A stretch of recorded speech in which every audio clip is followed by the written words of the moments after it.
Itinerary problems with ratios. Problem 1.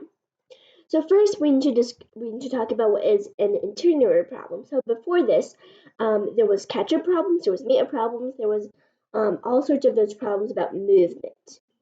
So I like to just kind of refresh for a moment because we haven't been doing that a lot. So S is usually, so S times T, times T is equal to distance. Alright, so speed times time is equal to distance. Or sometimes time could be S times V. V stands for velocity, kind of the same thing. Sorry, sometimes you can replace S with V and you get V times T.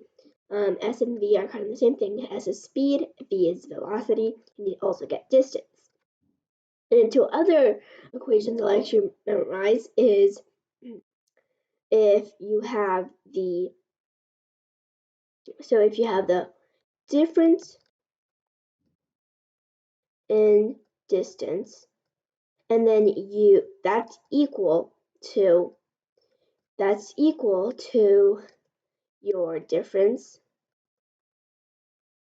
in speed times time, and your total distance, so sum in distance is equal to your sum in speed times time. So those are 4 equations I'd like you to memorize. Well, really 3 because these 2 are kind of the same thing. So this difference in speed one, that's for catch-up problems, and the last one is for meet-up problems. And we already have separate series on those, so you can surf our YouTube channel for those meet-up problems and catch-up problems.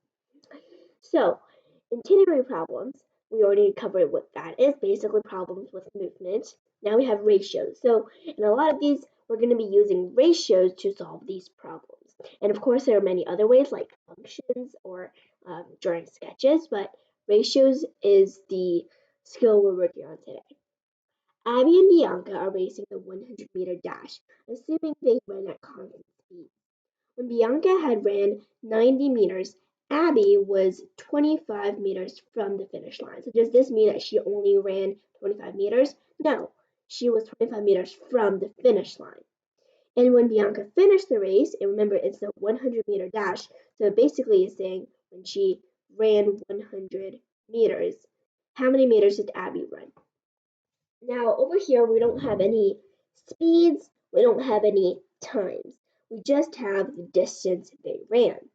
And in a lot of ratio problems, they give you 2 of the same type of value. And that's when you have to compare those values in a ratio.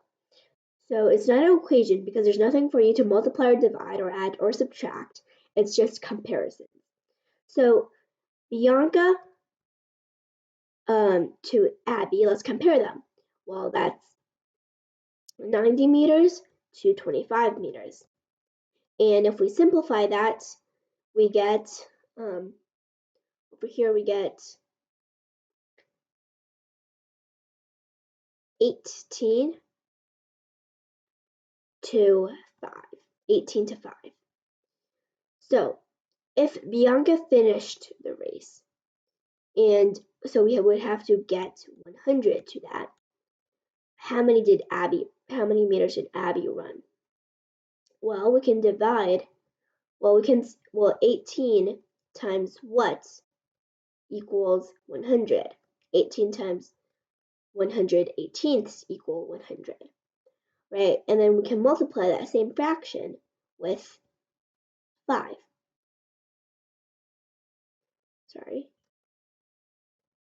With 5.